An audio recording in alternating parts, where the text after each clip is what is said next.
And that just made me realize that that is the future, you know, that the fruitage of the Spirit is good. And we love people, you know, you love a woman like that and you love people, and it's kind of like a really a high, you know, it's really a power, pinnacle type of feeling in the love, you know. And yet, uh, there's a love that's going to be surpass that, you know.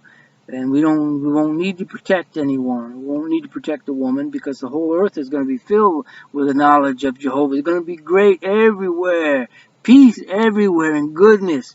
And I know that times when I've really been around good things and spiritual people, I've never thought about a woman, you know. I didn't want a woman. I was just having so much fun alone spiritually, you know.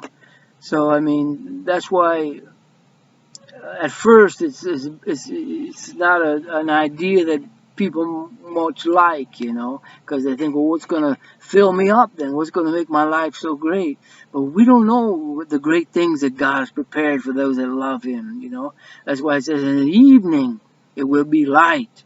It's going to be really good, and we're not going to have any lusts for a wife or anything like that, you know.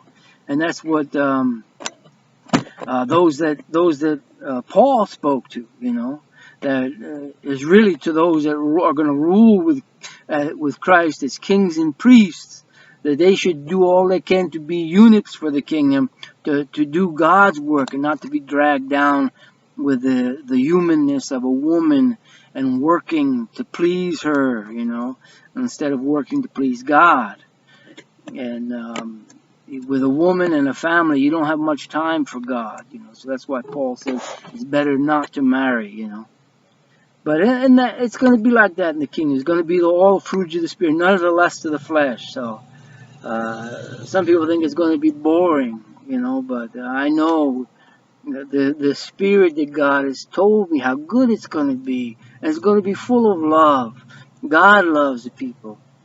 But, you know, it still sounds a little boring maybe to a lot of people. And I know, um, you know, even me, it's hard because without that love of a woman, it's hard to live in the world when there's so many ugly things anyway, and it can be lonely, you know. It can feel like cold and lonely.